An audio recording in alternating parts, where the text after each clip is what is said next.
1 करोड़ की पड़ोसन।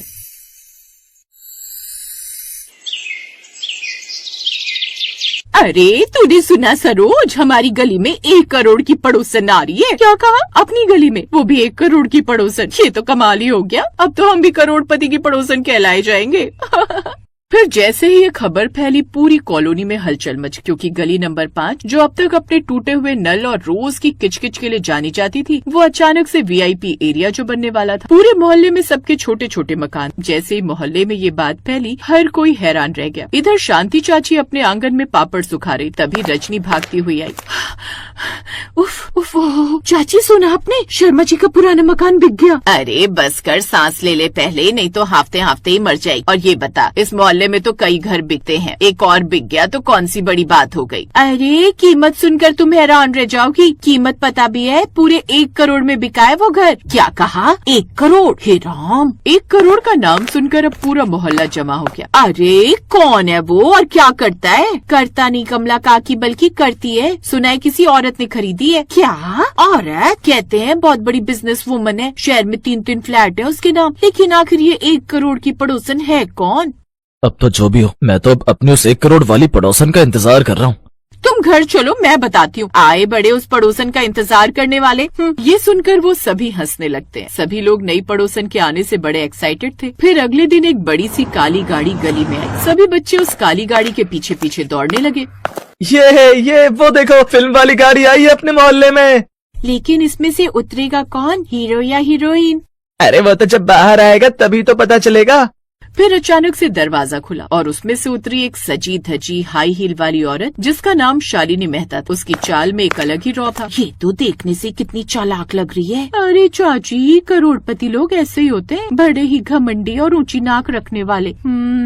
सभी पड़ोसी उसे देखकर बातें बना रहे थे कि तभी शालिनी उनके पास आई। फिर शालिनी ने सबको नमस्ते किया। नमस्ते पड़ोसियों, मैं आपकी नई पड़ोसन शालिनी हूँ। आज से मैं भी आप लोगों के साथ इसी मोहल्ले में रहूंगी। उसका ऐसा स्वभाव देखकर लोग हैरान रहे। अब किसी ने उसको मुस्कुराकर जवाब दिया, तो किसी ने मन ही सोचा, अभी तो कितनी शरीफ होने का दिखावा कर रही है, लेकिन ये तो बाद में पता चलेगा क्या करिए है कितनी शरीफ।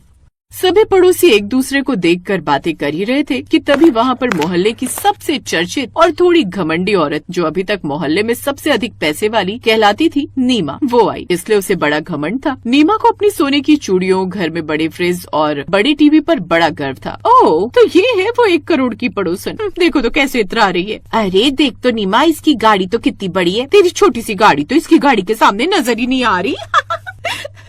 अब नीमा को ये सुनकर बड़ा बुरा लगता है। इधर शालिनी अपने घर के अंदर चली जाती है। फिर शाम को, वाह मम्मी, वो नई वाली आंटी तो बड़ी ही अच्छी है। देखो ना, मिठाई में काजू बर्फी दी है। चुप कर तू तो ऐसे बोल रही है जैसे पहली बार काजू बर्फी खा रही है। सुनिए जी, अब गली में 1 करोड़ वाली पड़ोसन आ गई है। लोग हमारी तरफ देखना भी बंद कर देंगे। हाँ, अरे भाग्यवान तुम भी ना, हमें क्या लेना देना, सब अपनी जगह सही है। अब कोई बड़ा अमीर होता है तो कोई इतना नहीं होता। आप तो चुप ही रहिए, आपको तो कोई फर्क ही नहीं पड़ता। शालिनी की शान देखकर नीमा को बड़ा बुरा लगता है, क्योंकि वो सोच रही थी अब सभी उसकी तारीफ करेंगे, उसी के गुणगान करेंगे। ऐसे ही कुछ दिन बीत जाते हैं। शालिनी का स्वभाव बहुत ही अच्छा था, इसलिए वो सभी से जल्द ही घुल मिल गई। आस पड़ोस की पड़ोस ने भी अब शालिनी के लिए कुछ न कुछ बना कर देती रहती। शालिनी, आज मैंने साग बनाया था। मोहल्ले में सभी मेरे बनाए हुए साग की खूब तारीफ करते हैं, तो सोचा तुझे भी देते हुए चलूं। साग? वाह आंटी जी, ये तो मुझे बड़ा पसंद है, लेकिन वो क्या है ना, मुझे तो ये बनाना ही नहीं आता, और कभी रेडीमेड होटल का मंगवा भी लो तो उसमें वो स्वाद नहीं आता। हाँ वो तो है, बाहर की चीजों में वो स्वाद का। वैसे एक बात पूछूं शालिनी बेटी, तू अकेली रहती है? मतलब तेरे परिवार में और कौन कौन है? काकी, मेरे पिता तो जब मैं छोटी थी तभी से हमें छोड़कर चले गए। फिर कुछ साल पहले मेरी माँ भी इस दुनिया से चली गई। एक भाई है, लेकिन वो अपनी शादीशुदा जिंदगी में इतना बिजी है कि उसे अपनी बहन के बारे में चिंता ही नहीं है। और तूने शादी नहीं की? नहीं काकी, क्योंकि जिसे मैं पसंद करती थी उसे विदेश में नौकरी करनी, और मैं अपना देश छोड़कर जाना नहीं चाहती थी, इसलिए हम दोनों की शादी नहीं हो पाई। ओहो, खैर कोई बात नहीं, आखिर हम सब भी तो तेरे अपने ही हैं। जब भी कोई जरूरत हो तो हमें बता देना। थैंक यू काकी, आप लोगों के बीच रहकर मुझे बिल्कुल भी अकेला फील नहीं हो रहा।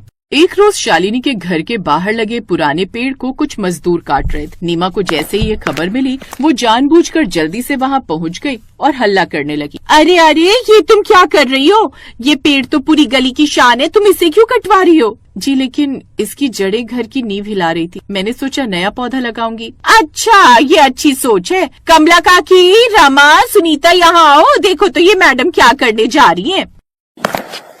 क्या हुआ, क्यों शोर मचा रखा है? ये तुम्हारी 1 करोड़ वाली पड़ोसन इस मोहल्ले के पेड़ को कटवा रही है, मतलब करोड़पति है तो कुछ भी करेगी क्या ये? लेकिन ये सब सुनकर उसे बड़ा बुरा लगता है। तभी रमा बोल पड़ती है, अरे तो वो पेड़ उसके घर के आगे और उसे नुकसान पहुंचा रहा है। हाँ नीमा, तेरी छाती पर क्यों सांप लौट रहा है? करने दे उसे जो करना है। तेरी ना आदत नहीं गई हर बात पर टांग अड़ाने की। शालिनी बेटी, अगर इससे घर की नींव पर असर पड़ रहा है तो तू इसे हटा ले। सभी मोहल्ले वालों ने शालिनी का ही साथ दिया। ये देख नीमा गुस्से में वहाँ से चली गई। जिसे देखो सब इसी की तरफदारी करते हैं।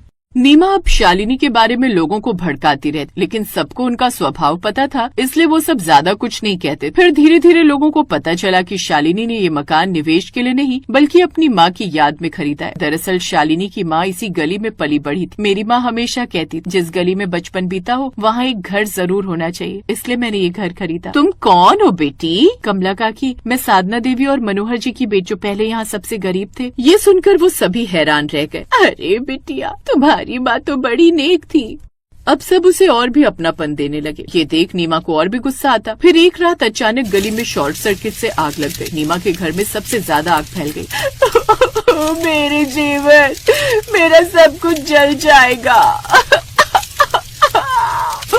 कुछ देर में उस आग पर काबू पा लिया गया, लेकिन नीमा का काफी नुकसान हो चुका था। फिर शालिनी ने चुपचाप नीमा के हाथ में एक लिफाफा रखा। इसमें कुछ पैसे हैं, घर ठीक कराने में काम आएंगे। पर क्यों? क्योंकि पड़ोसी सिर्फ देखने के लिए नहीं होते बहन, बल्कि साथ देने के लिए भी होते हैं। ये सुनकर नीमा की आंखों से आंसू बह निकले। सच कहूँ तो तुम्हारा दिल भी करोड़ों से कम का नहीं है। जितनी अच्छी तुम बाहर से हो उतनी ही अच्छी तुम अंदर से भी हो। हाँ रे, बिल्कुल सही कहा तुमने। असली अमीरी तो यही है। फिर जिस पेड़ को काटा गया था उसकी जगह शालिनी ने एक नीम का पौधा लगाया। पूरी गली के बच्चे उसके आसपास खड़े थे। ये पौधा हम सबकी दोस्ती की निशानी, इसे मिलकर बड़ा करेंगे।